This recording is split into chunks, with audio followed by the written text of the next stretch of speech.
वाहिगुरु जी का खालसा वाहिगुरु जी की फतेह। गुरु प्यारी गुरु सवारी परम सत्कारयोग सत्संग जीओ। अज दास ब्रह्म ज्ञानी संत महापुरख बाबा हजारा सिंह जी निक्के घूमण वालियां दी चल रही लड़ीवार प्रसंग कथा के तहत उन्हां दे अगले जीवन दर्शनां दी जो कड़ी आ दास आप सारियां संगतां नाल साझा करदा हैगा। सो एक ना बीबी नरेंद्र कौर होई आ। ये ਜਿਹੜੇ ਨਾ ਬੀਬੀ ਨਰਿੰਦਰ ਕੌਰ ਸੀ ਅਕਸਰ ਮਹਾਂਪੁਰਖਾਂ ਦੇ ਦਰਸ਼ਨ ਕਰਨ ਵਾਸਤੇ ਨਿੱਕੇ ਘੁੰਮਣ ਆਉਂਦੇ ਹੁੰਦੇ ਸੀ। ਇਹਨਾਂ ਦੀ ਸ਼ਰਧਾ ਬੜੀ ਸੀ ਮਹਾਂਪੁਰਖਾਂ ਦੀ, ਤੇ ਇਹ ਮਹਾਂਪੁਰਖਾਂ ਤੋਂ ਕੋਈ ਵੀ ਜਦ ਨੇਮ ਲੈ ਕੇ ਘਰ ਦੇ ਵਿੱਚ ਪਾਠ ਕਰਦੇ ਹੁੰਦੇ ਸੀ ਤੇ ਇਹਨਾਂ ਦੀ ਉਹਨਾਂ ਸਮਿਆਂ ਦੇ ਵਿੱਚ ਪਾਠ ਦੇ ਵਿੱਚ ਬਿਰਤੀ ਇੰਨੀ ਇਕਾਗਰ ਹੋ ਜਾਂਦੀ ਸੀਗੀ ਕਿ ਇਹਨਾਂ ਨੂੰ ਤਕਰੀਬਨ ਆਲੇ ਦੁਆਲੇ ਦੀ ਸੁੱਧ ਬੁੱਧ ਨਹੀਂ ਸੀ ਰਹਿੰਦੀ। ਇੱਕ ਦਿਨ ਇਸੇ ਤਰ੍ਹਾਂ ਜਦ ਬੀਬੀ ਨਰਿੰਦਰ ਕੌਰ ਜੀ ਘਰ 'ਚ ਪਾਠ ਕਰ ਰਹੇ ਸੀ, ਅਚਨਚੇਤ ਇਹਨਾਂ ਦੇ ਘਰ ਵਾਲੇ ਆਏ। ਉਹਨਾਂ ਨੇ ਆ ਕੇ ਆਪਣੀ ਇਹ ਪਤਨੀ ਬੀਬੀ ਨਰਿੰਦਰ ਕੌਰ ਨੂੰ ਆਵਾਜ਼ਾਂ ਮਾਰੀਆਂ। ਜਦ 2-3 ਆਵਾਜ਼ਾਂ ਮਾਰੀਆਂ, ਕਿਉਂਕਿ ਇਹ ਪਾਠ ਕਰਦੇ ਸੀ ਇਸ ਕਰਕੇ ਧਿਆਨ ਜਿਹੜਾ ਸੀ ਉਹ ਪਾਠ ਵਿੱਚ ਪੂਰੀ ਤਰ੍ਹਾਂ ਇਕਾਗਰ ਸੀਗੇ, ਤੇ ਬਾਹਰਲਾ ਜਿਹੜਾ ਆਵਾਜ਼ਾਂ ਮਾਰਿਆ ਸੀ ਪਤੀ, ਉਹਨਾਂ ਦੀ ਆਵਾਜ਼ਾਂ ਇਹਨਾਂ ਨੂੰ ਸੁਣਾਈ ਨਹੀਂ ਸੀ ਦਿੰਦੀਆਂ। ਪਰ ਇਹਦੀ ਪਤਨੀ ਨੇ ਦੇਖਿਆ ਕਿ ਮੈਂ 3-4 ਆਵਾਜ਼ਾਂ ਮਾਰੀਆਂ, ਉੱਠਣੀ ਹੀ ਨਹੀਂ, ਚੁੱਪ ਕਰਕੇ ਗੁਟਕਾ ਸਾਹਿਬ ਲੈ ਕੇ ਪਾਠ ਕਰੀ ਜਾਂਦੀ ਆ। ਤੇ ਇਹਦੇ ਘਰ ਵਾਲੇ ਨੂੰ ਬੜਾ ਕ੍ਰੋਧ ਆਇਆ ਤੇ ਇਹਨੇ ਕੀ ਕੀਤਾ, ਉਸੇ ਟਾਈਮ ਇੱਕ ਛਿੱਟੀ ਚੱਕੀ ਤੇ 3-4 ਛਿੱਟੀਆਂ ਜਿਹੜੀਆਂ ਸੀਗੀਆਂ ਇਹਦੀ ਪਿੱਠ ਤੇ ਜ਼ੋਰ ਨਾਲ ਮਾਰਤੀਆਂ। ਜਦ ਮਾਰਤੀਆਂ ਦੇਖੋ ਇਸ ਬੀਬੀ ਨੇ ਕਿਸੇ ਤਰ੍ਹਾਂ ਦਾ ਕੋਈ ਵਿਰੋਧ ਨਹੀਂ ਕੀਤਾ। ਇਹ ਉੱਠ ਕੇ ਚਲੋ ਘਰ ਵਾਲੇ ਨੂੰ ਪਾਣੀ ਪਿਲਾਇਆ, ਉਸ ਤੋਂ ਬਾਅਦ ਫਿਰ ਪ੍ਰਸ਼ਾਦਾ ਛਕਾਇਆ। ਜਦ ਸ਼ਾਮ ਹੋਈ ਤੇ ਇਹਨੇ ਫਿਰ ਆਪਣੇ ਘਰ ਵਾਲੇ ਨੂੰ ਆਖਿਆ ਕਿ ਚਲੋ ਘੁੰਮਣੀ ਚੱਲੀਏ ਮਹਾਂਪੁਰਖਾਂ ਦੇ ਪਾਸ। ਸੋ ਇਹਦਾ ਜਿਹੜਾ ਘਰ ਵਾਲਾ ਸੀਗਾ ਫਿਰ ਚੁੱਪ ਕਰਕੇ ਤੁਰ ਪਿਆ ਘਰ। ਜਦ ਬਾਬਾ ਜੀ ਦੇ ਪਾਸ ਨਿੱਕੇ ਘੁੰਮਣ ਗਿਆ ਸੀਗਾ ਤੇ ਮਹਾਂਪੁਰਖ ਜਿਹੜੇ ਸੀਗੇ ਆਪਣੇ ਰੰਗ 'ਚ ਬੈਠੇ ਸੀ। ਜੋ ਇਹਨਾਂ ਨੇ ਮੱਥਾ ਟੇਕਿਆ ਨਾ ਤੇ ਬਾਬਾ ਜੀ ਨੇ ਆਪਣੀ ਪਿੱਠ ਚੱਕੀ, ਪਿੱਠ ਚੱਕ ਕੇ ਨਰਿੰਦਰ ਕੌਰ ਦੇ ਘਰ ਵਾਲੇ ਨੂੰ ਦਿਖਾ ਲਿਆ। ਕਹਿੰਦੇ ਦੇਖ ਮੇਰੇ ਪਿੱਠ ਤੇ ਕਿੰਨੀਆਂ ਲਾਸ਼ਾਂ ਪਈਆਂ ਹੈਗੀਆਂ। ਜਦ ਬੀਬੀ ਨਰਿੰਦਰ ਕੌਰ ਦੇ ਘਰ ਵਾਲੇ ਮਹਾਂਪੁਰਖਾਂ ਦੀ ਪਿੱਠ ਤੇ ਲਾਸ਼ਾਂ ਦੇਖੀਆਂ ਬੜੇ ਹੈਰਾਨ ਹੋ ਗਏ। ਕਹਿਣ ਲੱਗੇ ਮਹਾਂਪੁਰਖੋ ਇਹ ਕੀ ਹੋਇਆ? ਬਾਬਾ ਜੀ ਕਹਿਣ ਲੱਗੇ ਤੂੰ ਆਪਣੀ ਘਰ ਵਾਲੀ ਬੀਬੀ ਨਰਿੰਦਰ ਕੌਰ ਦੇ ਸਵੇਰੇ ਜਦ ਪਾਠ ਕਰਦੀ ਛਿੱਟੀਆਂ ਮਾਰੀਆਂ ਤੇ ਛਿੱਟੀਆਂ ਦੇ ਜਿਹੜੇ ਨਿਸ਼ਾਨ ਸੀਗੇ ਕਹਿੰਦੇ ਉਹ ਸਾਡੀ ਪਿੱਠ ਤੇ ਪੈ ਗਏ ਆ। ਜਦ ਇੰਨੀ ਗੱਲ ਹੋਈ ਬਸ ਫਿਰ ਕੀ ਸੀ, ਇਹ ਉਸੇ ਟਾਈਮ ਮਹਾਂਪੁਰਖਾਂ ਦੇ ਪੈਰੀਂ ਪੈ ਗਿਆ ਤੇ ਇਹਨੇ ਭੁੱਲ ਬਖਸ਼ਾਈ। ਸੋ ਕਹਿਣ ਤੋਂ ਭਾਵ ਇਹ ਆ ਕਿ ਮਹਾਂਪੁਰਖ ਜਿਹੜੇ ਵੀ ਸੇਵਕ ਇਹਨਾਂ ਦੇ ਕੋਲ ਉਹਨਾਂ ਸਮੇਂ 'ਚ ਦਰਸ਼ਨ ਕਰਨ ਆਉਂਦੇ ਸੀਗੇ, ਕਿਵੇਂ ਮਹਾਂਪੁਰਖ ਉਹਨਾਂ ਦਾ ਖਿਆਲ ਰੱਖਦੇ ਸੀ ਤੇ ਉਹਨਾਂ ਦੇ ਉੱਪਰ ਆਈਆਂ ਮੁਸੀਬਤਾਂ ਨੂੰ ਆਪਣੇ ਸਰੀਰ 'ਤੇ ਝੱਲ ਲੈਂਦੇ ਸੀਗੇ। ਇਸੇ ਤਰ੍ਹਾਂ ਇੱਕ ਭਾਈ ਮੱਖਣ ਸਿੰਘ ਹੋਏ ਆ। ਇਹ ਜਿਹੜੇ ਮੱਖਣ ਸਿੰਘ ਸੀ ਪਿੰਡ ਧਾਰੋ ਚੱਕ ਦੇ ਆ। ਇਹਨਾਂ ਨੇ ਜਦੋਂ ਆਪਣੇ ਜੀਵਨ ਦੇ ਵਿੱਚ ਸ਼ਾਦੀ ਵਿਆਹ ਕੀਤਾ, ਤਕਰੀਬਨ 7 ਸਾਲ ਹੋਏ ਸੀ ਇਹਨਾਂ ਦੀ ਸ਼ਾਦੀ ਹੋਇਆ। ਭਾਈ ਮੱਖਣ ਸਿੰਘ ਦੇ ਕੋਈ ਔਲਾਦ ਨਹੀਂ ਹੋਈ। ਜਦ ਔਲਾਦ ਨਹੀਂ ਹੋਈ ਤਾਂ ਉਸ ਤੋਂ ਬਾਅਦ ਫਿਰ ਜਿੱਥੇ ਵੀ ਕਿਸੇ ਨੇ ਦੱਸਣਾ ਨਹੀਂ ਉੱਥੇ ਚਲੇ ਜਾਣਾ। ਬੜੇ ਔੜ ਪੌੜ ਕੀਤੇ ਔਰ ਕਈ ਦੇਵੀ ਦੇਵਤੇ ਵੀ ਤੇ ਆਏ ਤੇ ਹੋਰ ਵੀ ਯਤਨ ਕੀਤੇ, ਪਰ ਇਹਨਾਂ ਦੇ ਔਲਾਦ ਨਹੀਂ ਹੋਈ। ਪਰ ਇੱਕ ਵਾਰ ਕੀ ਹੋਇਆ ਕਿ ਇੱਕ ਭਾਈ ਤੀਰਥ ਸਿੰਘ ਸੀਗੇ। ਇਹ ਭਾਈ ਤੀਰਥ ਸਿੰਘ ਜਿਹੜੇ ਸੀ ਭਾਈ ਮੱਖਣ ਸਿੰਘ ਨੂੰ ਮਿਲੇ ਤੇ ਭਾਈ ਤੀਰਥ ਸਿੰਘ ਨੇ ਭਾਈ ਮੱਖਣ ਸਿੰਘ ਨੂੰ ਦੱਸਿਆ ਕਿ ਤੂੰ ਆਲੇ ਦੁਆਲੇ ਘੁੰਮੀ ਜਾਂਦਾ, ਆਪਣੇ ਲਾਗੇ ਤਾਂ ਧੰਨ ਗੁਰੂ ਨਾਨਕ ਸਾਹਿਬ ਮਹਾਰਾਜ ਦਾ ਰੂਪ ਇੱਕ ਮਹਾਂਪੁਰਖ ਹੋਇਆ, ਜੱਟ ਸਾਧੂ ਆ, ਤੂੰ ਉਹਨਾਂ ਦੇ ਪਾਸ ਚਲੇ ਜਾ। ਜਦ ਇੰਨੀ ਗੱਲ ਹੋਈ ਤਾਂ ਮੱਖਣ ਸਿੰਘ ਜਿਹੜਾ ਸੀਗਾ ਉਹ ਕਹਿਣ ਲੱਗਾ ਕਿ ਮੈਨੂੰ ਤਾਂ ਇਸ ਗੱਲ ਦੀ ਖਬਰ ਹੀ ਨਹੀਂ। ਉਹ ਕਹਿਣ ਲੱਗੇ ਕਿ ਭਾਈ ਉੱਥੇ ਚਲੀ ਜਾ ਨਿੱਕੇ ਘੁੰਮਣ, ਉਹ ਜਿਹੜੇ ਮਹਾਂਪੁਰਖ ਕੇਵਲ ਤੇ ਕੇਵਲ ਗੁਰਬਾਣੀ ਦੇ ਨਾਲ ਸਾਰੇ ਸੰਗਤਾਂ ਜਿੰਨੇ ਵੀ ਜਗਿਆਸੂ ਆ ਉਹਨਾਂ ਨੂੰ ਗੁਰਬਾਣੀ ਨਾਲ ਜੋੜਦੇ ਆ, ਕਿਸੇ ਤੋਂ ਕੁਛ ਮੰਗਦੇ ਵੀ ਨਹੀਂ ਗੇ, ਮੱਥਾ ਵੀ ਨਹੀਂ ਟਿਕਾਉਂਦੇ, ਨਾ ਧਾਗੇ ਤੇ ਵੀ ਤੇ ਦਿੰਦੇ ਆ। ਬਸ ਅਗਰ ਉਹ ਵਚਨ ਕਰ ਦੇਣ ਤਾਂ ਉਹਨਾਂ ਦਾ ਵਚਨ ਹੀ ਸਾਰੇ ਕੰਮਾਂ ਦੇ ਵਿਗੜੇ ਕੰਮਾਂ ਦੇ ਭਾਰ ਤਾਰੇ ਕਰ ਦਿੰਦਾ। ਜਦ ਇੰਨੀ ਗੱਲ ਭਾਈ ਤੀਰਥ ਸਿੰਘ ਨੇ ਕੀਤੀ ਤੇ ਫਿਰ ਜਿਹੜਾ ਭਾਈ ਮੱਖਣ ਸਿੰਘ ਸੀਗਾ ਇਹਦੇ ਮਨ 'ਚ ਧਰਵਾਸ ਆਇਆ। ਉਹ ਕਹਿਣ ਲੱਗਾ ਜੀ ਠੀਕ ਆ, ਅਗਰ ਇਹ ਗੱਲ ਆ ਜਿਸ ਤਰ੍ਹਾਂ ਤੁਸੀਂ ਪਹੁੰਚੇ ਹੋਏ ਮਹਾਂਪੁਰਖਾਂ ਦੀ ਗੱਲ ਕਰਦੇ ਅਸੀਂ ਸਵੇਰੇ ਚਲੇ ਜਾਂਦੇ ਹਾਂ। ਉਸ ਤੋਂ ਬਾਅਦ ਭਾਈ ਮੱਖਣ ਸਿੰਘ ਜਿਹੜਾ ਸੀਗਾ ਆਪਣੀ ਘਰ ਵਾਲੀ ਦੇ ਨਾਲ ਫਿਰ ਨਿੱਕੇ ਘੁੰਮਣ ਪਹੁੰਚਿਆ। ਜਦ ਮਹਾਂਪੁਰਖਾਂ ਦੇ ਸਥਾਨ 'ਤੇ ਗਿਆ ਨੇ ਕੀ ਦੇਖਿਆ ਕਿ 200-250 ਦੇ ਕਰੀਬ ਸੰਗਤ ਬੈਠੀ ਸੀ। ਗੁਰਬਾਣੀ ਦਾ ਪਾਠ ਚੱਲ ਰਿਹਾ, ਸੰਗਤਾਂ ਪ੍ਰੇਮ ਨਾਲ ਜਿਹੜੀਆਂ ਪਾਠ ਸੁਣ ਰਹੀਆਂ ਸੀ। ਮਹਾਂਪੁਰਖ ਜਿਹੜੇ ਸੀ ਉਹ ਆਪਣੇ ਉਸੇ ਤਖਤ ਪੋਸ਼ 'ਤੇ ਨੀਵੀਂ ਪਾ ਕੇ ਬੈਠੇ ਗੁਰਬਾਣੀ ਸਰਵਣ ਕਰ ਰਹੇ ਸੀ। ਇਹਨਾਂ ਨੇ ਵੀ ਜਾ ਕੇ ਮੱਥਾ ਟੇਕਿਆ, ਬੈਠ ਗਏ। ਉਸ ਤੋਂ ਬਾਅਦ ਕੁਛ ਚਿਰ ਗੁਰਬਾਣੀ ਸੁਣਦੇ ਰਹੇ। ਜਦ ਗੁਰਬਾਣੀ ਦਾ ਭੋਗ ਪਿਆ ਪਾਠ ਦਾ, ਉਸ ਤੋਂ ਬਾਅਦ ਫਿਰ ਮਹਾਂਪੁਰਖ ਸੰਗਤ ਨੂੰ ਕਹਿਣ ਲੱਗੇ ਕਿ ਚਲੋ ਬਾਹਰ ਥੋੜ੍ਹਾ ਘੁੰਮ ਕੇ ਆਈਏ। ਜਦ ਇੰਨੀ ਗੱਲ ਹੋਈ ਤੇ ਇਹ ਵੀ ਉੱਠੇ ਪਿੱਛੇ ਚੱਲ ਗਏ ਸੰਗਤ ਦੇ ਨਾਲ। ਇਹਨਾਂ ਨੇ ਮੌਕਾ ਪਾ ਕੇ ਮਹਾਂਪੁਰਖਾਂ ਦੇ ਅੱਗੇ ਹੱਥ ਜੋੜ ਕੇ ਜਦ ਬੇਨਤੀ ਕਰਨ ਲੱਗੇ ਤਾਂ ਬਾਬਾ ਜੀ ਨੇ ਜਦ ਇਹਨਾਂ ਵੱਲ ਥੋੜ੍ਹੀ ਜਿਹੀ ਨਜ਼ਰ ਕੀਤੀ ਤੇ ਇਹਨਾਂ ਨੂੰ ਕਹਿਣ ਲੱਗੇ, ਕਹਿੰਦੇ ਕਿਉਂ ਭਾਈ ਸਾਰੇ ਘੁੰਮ ਕੇ ਆ ਗਏ ਆ। ਜਦ ਇੰਨੀ ਗੱਲ ਹੋਈ ਤਾਂ ਇਹ ਫਿਰ ਦੋਨੇ ਜਣੇ ਜਿਹੜੇ ਸੀ ਹੈਰਾਨ ਵੀ ਹੋਏ ਤੇ ਚੁੱਪ ਵੀ ਕਰ ਗਏ।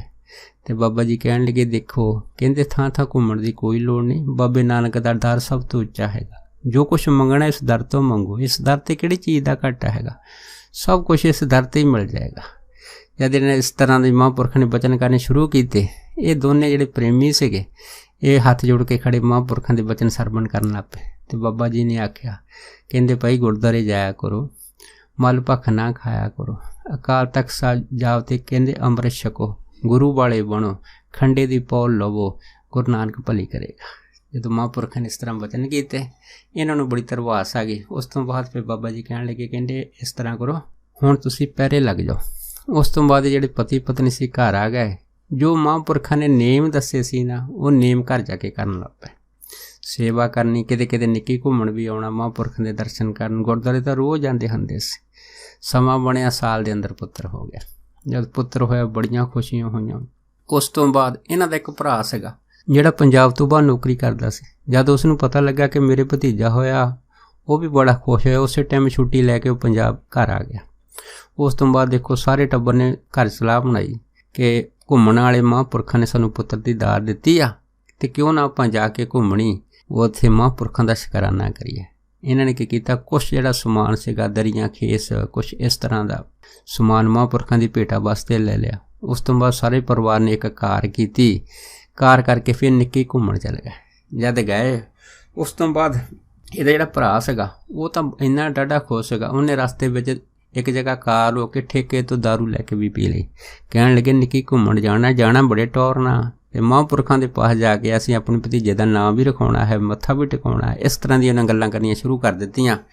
ਪਰ ਜਿਉਂ ਹੀ ਇਹ ਗੱਡੀ ਜਿਹੜੀ ਲੈ ਕੇ ਨਸ਼ਹਿਰੇ ਮੱਝਾ ਪਹੁੰਚੇ ਸੀਗੇ, ਤੇ ਇਹਨਾਂ ਦਾ ਜਿਹੜਾ ਭਰਾ ਸੀਗਾ ਉਹ ਆਪਣੇ ਘਰਦਿਆਂ ਨੂੰ ਕਹਿਣ ਲੱਗਾ ਕਿ ਆਪਾਂ ਇਸ ਤਰ੍ਹਾਂ ਨਹੀਂ ਜਾਣਾ ਹੈਗਾ, ਇੱਥੋਂ ਬਾਜੇ ਗਾਜੇ ਨਾਲ ਜਾਣਾ। ਇਸ ਕਰਕੇ ਨਸ਼ਹਿਰੇ ਮੱਝਾਂ ਜਾ ਕੇ ਇਹਨਾਂ ਨੇ ਬਾਜੇ ਵਾਲੇ ਕੁਛ ਜਿਹੜੇ ਬੰਦੇ ਸੀਗੇ ਉਹ ਵੀ ਕਿਰਾਏ 'ਤੇ ਬੁੱਕ ਕਰ ਲਏ। ਤੇ ਉਹਨਾਂ ਨੇ ਕਿਹਾ ਕਿ ਤੁਸੀਂ ਸਾਡੇ ਨਾਲ ਨਿੱਕੀ ਘੁੰਮਣ ਚੱਲੋ। ਤਾਂ ਉਹ ਕਹਿਣ ਲੱਗੇ ਵੀ ਇਹ ਤਾਂ ਸਾਡੇ ਲਾਗੇ, ਅਸੀਂ ਪੈਦਲ ਚੱਲਾਂਗੇ, ਤੁਸੀਂ ਇਸ ਤਰ੍ਹਾਂ ਕਰੋ ਕਿ ਗੱਡੀ ਲੈ ਕੇ ਨਾ ਪਹਿਲਾਂ ਪਹੁੰਚ ਜਾਓ। ਉਸ ਤੋਂ ਬਾਅਦ ਇਹ ਜਿਹੜੇ ਸਾਰੇ ਸੱਜਣ ਸੀਗੇ ਇਹ ਕਾਰ 'ਚ ਬੈਠ ਕੇ ਤੇ ਨਿੱਕੀ ਘੁੰਮਣ ਵੱਲ ਨੂੰ ਰਵਾਨਾ ਹੋ ਗਏ। ਇੱਧਰ ਮਹਾਂਪੁਰਖ ਆਪਣੇ ਤਖਤ ਪੋਸ਼ 'ਤੇ ਬੈਠੇ ਅਚਨਚੇਤ ਸੰਗਤ 'ਚ ਉੱਠ ਪਏ। ਜਦ ਸੰਗਤ 'ਚ ਉੱਠ ਪਏ, ਉਸੇ ਟਾਈਮ ਉੱਠ ਕੇ ਬਾਹਰ ਆ ਗਏ। ਜਿੱਧਰ ਸਰੋਵਰ ਦੇ ਕੰਢੇ ਇੱਕ ਦਰਖਤ ਸੀਗਾ, ਉਸ ਦਰਖਤ ਦੇ ਕੋਲ ਪਹੁੰਚ ਕੇ ਮਹਾਂਪੁਰਖਾਂ ਨੇ ਇੱਕ ਸੇਵਕ ਜਿਹਦਾ ਨਾਮ ਮੱਖਣ ਸਿੰਘ ਜਥੇਦਾਰ ਸੀ ਉਹਨੂੰ ਆਵਾਜ਼ ਮਾਰੀ। ਕਹਿੰਦੇ ਵੀ ਇੱਦਾਂ ਕਰ, ਆਰੀ ਲੈ ਕੇ ਆ। ਜਦੋਂ 7 ਵਚਨ ਕਹਿ ਕੇ ਆਰੀ ਲੈ ਕੇ ਮਹਾਂਪੁਰਖ ਕਹਿੰਦੇ ਦਰਖਤ 'ਤੇ ਚੜ੍ਹ ਜਾ ਤੇ ਇੱਕ ਟਾਹਣਾ ਕੱਟ ਇਹਦਾ। ਜਦ ਇੰਨੀ ਗੱਲ ਹੋਈ, ਸੰਗਤ ਹੋਰ ਵੀ ਇਕੱਠੀ ਹੋ ਗਈ ਵੀ ਅਚਨਚੇਤ ਮਹਾਂਪੁਰਖਾਂ ਨੇ ਇਸ ਦਰਖਤ ਦਾ ਟਾਹਣਾ ਕੱਟਣ ਵਾਸਤੇ ਕਾਹਤੇ ਆਖ ਦਿੱਤਾ। ਸਭ ਦੇ ਮਨ ਦੇ ਵਿੱਚ ਇਹੋ ਹੀ ਪ੍ਰਸ਼ਨ ਸੀਗਾ। ਪਰ ਫਿਰ ਬਾਬਾ ਜੀ ਦੇ ਮੂੰਹੋਂ ਹੀ ਬੜੇ ਜ਼ੋਰ ਨਾਲ ਨਿਕਲਿਆ, ਕਹਿੰਦੇ ਭਾਈ ਜਿਹੜੀ ਵਸਤੂ ਦੇ ਸਕਦੇ ਹਨ ਉਹ ਲੈ ਵੀ ਸਕਦੇ ਆ, ਇਸ ਕਰਕੇ ਤੂੰ ਟਾਹਣਾ ਕੱਟ ਦੇ। ਜਦ ਇੰਨੀ ਗੱਲ ਹੋਈ ਤਾਂ ਸੰਗਤ ਵਾਲੇ ਜਿਹੜੀ ਘਬਰਾ ਗਈ, ਉਹਨਾਂ ਨੇ ਸਮਝਿਆ ਕਿ ਕੋਈ ਨਾ ਕੋਈ ਗੱਲ ਜ਼ਰੂਰ ਹੋ ਗਈ ਆ। ਪਰ ਸੰਗਤ ਨੂੰ ਵੀ ਸਮਝ 'ਚ ਦੇਰ ਨਹੀਂ ਲੱਗੀ। ਤੇ ਮੱਖਣ ਸਿੰਘ ਜਿਹੜਾ ਸੀਗਾ ਉਹ 7 ਵਚਨ ਕਹਿ ਕੇ ਆਰੀ ਲੈ ਕੇ ਉਹ ਉਸ ਦਰਖਤ ਦੇ ਉੱਤੇ ਚੜ੍ਹ ਗਿਆ। ਅਚਨਚੇਤ ਸੰਗਤ ਦੇ ਵਿੱਚੋਂ 2 ਪ੍ਰੇਮੀ ਉੱਠੇ। ਉਹਨਾਂ ਨੇ ਬਾਬਾ ਜੀ ਦੇ ਅੱਗੇ ਹੱਥ ਜੋੜ ਕੇ ਬੇਨਤੀ ਕੀਤੀ। ਕਹਿਣ ਲੱਗੇ ਮਹਾਂਪੁਰਖੋ, ਸੰਗਤ ਜਿਹੜੀ ਉਹ ਭੁੱਲਣਹਾਰ, ਭੁੱਲ ਤਾਂ ਅਖੀਰ ਹੋ ਹੀ ਜਾਂਦੀ ਆ। ਭੁੱਲਣ ਅੰਦਰ ਸਭ ਕੋ ਭੁੱਲ ਗੁਰੂ ਕਰਤਾਰ। ਅਗਰ ਕਿਸੇ ਪਾਸ ਕੋਈ ਭੁੱਲ ਵੀ ਹੋ ਗਈ, ਤੁਸੀਂ ਉਸ ਨੂੰ ਬਖਸ਼ ਦਿਓ। ਜਦ ਇੰਨੀ ਗੱਲ ਹੋਈ ਤਾਂ ਬਾਬਾ ਜੀ ਜਿਹੜੇ ਸੀ ਉਹਨਾਂ ਦੀ ਬੇਨਤੀ ਸੁਣ ਕੇ ਚੁੱਪ ਕਰ ਗਏ। ਤੇ ਫਿਰ ਚੁੱਪ ਕਰਕੇ ਕਹਿਣ ਲੱਗੇ, ਕਹਿੰਦੇ ਭਾਈ ਸੰਗਤ ਵੱਡੀ ਹੈਗੀ ਆ, ਅਸੀਂ ਵੱਡੇ ਨਹੀਂ ਹੈ, ਇਸ ਕਰਕੇ ਸੰਗਤ ਦਾ ਬਚਨ ਨਹੀਂ ਮੋੜਿਆ ਜਾ ਸਕਦਾ। ਤੇ ਫਿਰ ਭਾਈ ਮੱਖਣ ਸਿੰਘ ਜਥੇਦਾਰ ਨੂੰ ਕਹਿਣ ਲੱਗੇ, ਕਹਿੰਦੇ ਚੱਲ ਇੱਦਾਂ ਕਰ, ਤੂੰ ਹੁਣ ਇਸ ਦਰਖਤ ਤੋਂ ਹੇਠਾਂ ਉਤਰਿਆ। ਜਦ ਇੰਨੀ ਗੱਲ ਹੋਈ ਤਾਂ ਸਾਰੇ ਹੇਠਾਂ ਉਤਰੇ। ਤੇ ਬਾਬਾ ਜੀ ਕਹਿਣ ਲੱਗੇ, ਲਓ ਬਈ ਬਚਾਅ ਹੋ ਗਿਆ। ਜਦ ਮਹਾਂਪੁਰਖ ਨੇ ਇਹਨਾਂ ਬਚਨ ਕੀਤਾ ਤੇ ਇੱਧਰੋਂ ਇਹ ਕਾਰ ਲੈ ਕੇ ਜਿਉਂ ਹੀ ਮਹਾਂਪੁਰਖਾਂ ਦੇ ਜਿਹੜੇ ਮੁੱਖ ਦਰਵਾਜ਼ਾ ਡੇਰਾ ਸੀਗਾ ਉੱਥੇ ਪਹੁੰਚੇ ਤਾਂ ਸੰਗਤ ਨੇ ਦੇਖਿਆ ਵੀ ਕੋਈ ਪ੍ਰੇਮੀ ਆਇਆ। ਹਜੇ ਬਾਜਾ ਵਜਾਇਆ ਨਹੀਂ ਸੀ ਤੇ ਕੁਛ ਪ੍ਰੇਮੀਆਂ ਨੇ ਦੌੜ ਕੇ ਜਾ ਕੇ ਇਹਨਾਂ ਨੂੰ ਦੱਸ ਦਿੱਤਾ ਵੀ ਭਾਈ ਵਧੀਆ ਹੋ ਗਿਆ, ਤੁਸੀਂ ਟਾਈਮ ਨਾਲ ਆ ਗਏ, ਇੱਥੇ ਤਾਂ ਕੰਮ ਹੀ ਜਿਹੜਾ ਸੀ ਬੜਾ ਖਰਾਬ ਹੋ ਚੱਲਾ ਸੀ। ਜਦ ਇੰਨੀ ਗੱਲ ਹੋਈ ਸੀ ਤੇ ਫਿਰ ਭਾਈ ਮੱਖਣ ਸਿੰਘ ਕਹਿਣ ਲੱਗੇ ਵੀ ਕੀ ਗੱਲ ਹੋਈ। ਤੇ ਇਹਨਾਂ ਨੇ ਆਖਿਆ ਕਿ ਮਹਾਂਪੁਰਖ ਅਚਨਚੇਤ ਸੰਗਤ 'ਚ ਉੱਠ ਪਏ ਆ, ਦਰਖਤ 'ਤੇ ਚੜ੍ਹ ਕੇ ਇੱਕ ਡਾਹਣਾ ਕੱਟਣ ਲੱਗੇ ਸੀਗੇ ਤੇ ਕਹਿਣ ਲੱਗੇ ਸੀ ਜਿਹੜਾ ਦੇ ਸਕਦਾ ਉਹ ਲੈ ਵੀ ਸਕਦਾ ਹੈਗਾ, ਕੋਈ ਨਾ ਕੋਈ ਤੁਹਾਡੇ ਤੋਂ ਗਲਤੀ ਜ਼ਰੂਰ ਹੋ ਗਈ ਆ। ਜਦ ਇੰਨੀ ਗੱਲ ਹੋਈ ਤਾਂ ਫਿਰ ਭਾਈ ਮੱਖਣ ਸਿੰਘ ਉਹਦੀ ਘਰ ਵਾਲੀ ਜਿਹੜੇ ਸੀ ਤੇ ਨਾਲ ਦੇ ਰਿਸ਼ਤੇਦਾਰ ਸਾਰੇ ਘਬਰਾ ਗਏ। ਤੇ ਇਹਦਾ ਭਰਾ ਜਿਹਨੇ ਦਾਰੂ ਪੀਤੀ ਸੀ ਉਹਦੀ ਦਾਰੂ ਵੀ ਯਕਦਮ ਹੀ ਉਤਰ ਗਈ। ਸਾਰੇ ਬੁਰੀ ਤਰ੍ਹਾਂ ਡਰ ਗਏ। ਕਹਿਣ ਲੱਗੇ ਗੱਲ ਕੀ ਹੋਈ। ਤਾਂ ਸਾਰੇ ਫਿਰ ਕਹਿਣ ਲੱਗੇ ਅਗਰ ਮਹਾਂਪੁਰਖਾਂ ਦੇ ਪਾਸ ਜਾਈਦਾ ਨਾ ਸ਼ੁਕਰਾਨੇ ਵਜੋਂ, ਫਿਰ ਦਾਰੂ ਪੀ ਕੇ ਭੰਗੜੇ ਪਾ ਕੇ ਬਾਜੇ ਗਾਜੇ ਵਜਾ ਕੇ ਨਹੀਂ ਜਾਈਦਾ ਹੈ, ਨਿਮਰਤਾ ਭਾਵ 'ਚ ਜਾਈਦਾ ਹੈਗਾ। तदी महापुरखों की जिहड़ी आ खुशी आ उस नूं मिल सकदी है। जब सारी संगत ने इस तरह इन्हां नूं समझाया, फिर इन्होंने उस टाइम सारिਆਂ ने भुੱਲ मंगी, तो भुੱਲ मंगी जब महापुरखों के पास आए, इन्होंने आके बाबा जी नूं मत्था टेकिया। जब मत्था टेकिया तो बाबा जी इन्हां वल देख के कहण लगे, कहंदे भाई टुट चली सी, परमेश्वर ने गंढ दित्ती, बाबे नानक ने गंढ दित्ती। ते नाल ही कहण लगे, कहंदे हुण ये बच्चा ढाडा हो गया। जब इन्नी गल होई तो सारी संगत जिहड़ी सी उह च खुशी दी लहर दौड़ गई। फिर ये जिहड़ा भाई मक्खण सिंह दी घर वाली बाबा जी दे चरनां दे कोल बैठ गए, तो मैं कहण लगे, कहंदे महापुरखो ढाडा ही दित्ता हैगा, तुसीं कृपा कीती आ, ढाडी बदौलत सानूं ये सारा कुछ प्राप्त होया है, हुण तुसीं इस बच्चे दा नां रखो। जब इन्नी गल होई तो महापुरख जिहड़े सी बड़े दयालता च आ गए, तो कहण लगे, कहंदे भाई इसनूं कहंदे संगत ने रख लिया हैगा, ये हुण नहीं मरदा। इस करके बाबा जी कहण लगे कि इहदा नां असीं हुण मरदाना रख दित्ता हैगा, कि हुण ये मरदा ना। जब इन्नी गल होई तो बड़ी संगत खुश होई, उस बच्चे का नां जिहड़ा सी फिर महापुरखों ने मरदाना रखिया। सो अज जिहड़ा बच्चा हैगा तगड़ा होकर किसी सरकारी नौकरी दे विच अपना कारोबार कर रहा है। सो इस परिवार उत्ते महापुरखों की बड़ी भारी किरपा हैगी। इस तरह एक बार की होया सीगा कि महापुरख जिहड़े सी जद अपने रंग 'च बैठे सीगे, एक साधु आया। उस साधु ने भगवे रंग के कपड़े पाए सीगे। उन्होंने आके उस टाइम उस साधु ने संगत दे मोहरे खड़े एक पहरेदार नूं पुछया कि असीं महापुरखों के दर्शन करने आ। तो पहरेदार कहण लगे कि महापुरख अंदर वा। जद अंदर गया वा, इन्हें की देखा, संगत के कुछ प्रेमी जिहड़े सी गुरबाणी पढ़ रहे सी, तो महापुरख जिहड़े सी नीवी पा के गुरबाणी नूं सरवण कर रहे सी। ये साधु जाके मत्था टेके कुछ देर बाबा जी के पास कोल जाके बैठ गया। जद बैठा बाबा जी ने इहदे पर नज़र की, नज़र करके कहण लगे, कहंदे भाई कित्थों आया है? तो इन्हें आख्या जी मैं आनंदपुर साहब तो आया। जब साधु ने आनंदपुर साहब का जवाब दिता तो बाबा जी कहण लगे अच्छा ठीक है।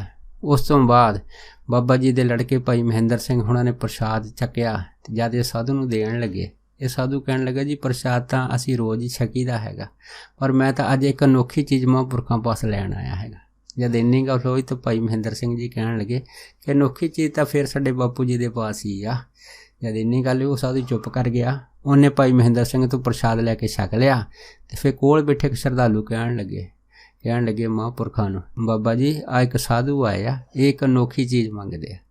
जब इन्नी गल हुई तो बाबा जी कहण लगे अच्छा इसनूं साडे पास भेज दिओ। जदों साधु महापुरखों के पास गया तो बाबा जी कहण लगे, कहंदे भाई सतनाम श्री वाहिगुरू जपया कर, बस इहो ही अनोखी वस्तु है, इस तो बड़ी होर कोई वस्तु नहीं है। जब इन्नी गल हुई साधु ने मत्था टेकिया। मत्था टेक के कहण लगा कि महापुरखों मैं जैसा सुनिया सी वैसा ही कहंदे पाया हैगा। कहंदे मैनूं पता लगा सीगा कि एक जट साध होया हैगा जिन्हें ब्रह्म नूं बुझ लिया हैगा। तो अज कहंदे भी मैं उहदे दर्शन कर लिया, पर ब्रह्म नूं बुझदे सारी इन्हें अपने आप नूं छुपा के रखिया है। इस तरह वो साधु जिहड़ा सीगा महापुरखों की वडियाई करदा होया फिर जिहड़ा सीगा ये नाम मंत्र सतनाम श्री वाहिगुरू जो बाबा जी ने आख्या सीगा वो मूँह 'च जपदा होया उत्थों फिर विदा हो गया सीगा। इस तरह एक बारी की होया सीगा कि कश्मीर तो है तकरीबन 8 के करीब साधु आए सी। ये जब साध मंडली आई सी, इन्हों ने आ गए बाबा जी के चरणों 'च मत्था टेकिया।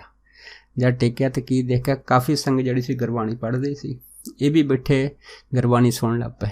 जब गुरबाणी सरवण करते तकरीबन पौना कि घंटा होया, महापुरखों ने नज़र चकी तो इन्हों का जिहड़ा मुखिया साधु सी उन्होंने कहण लगे, कहंदे भाई कित्थों आया?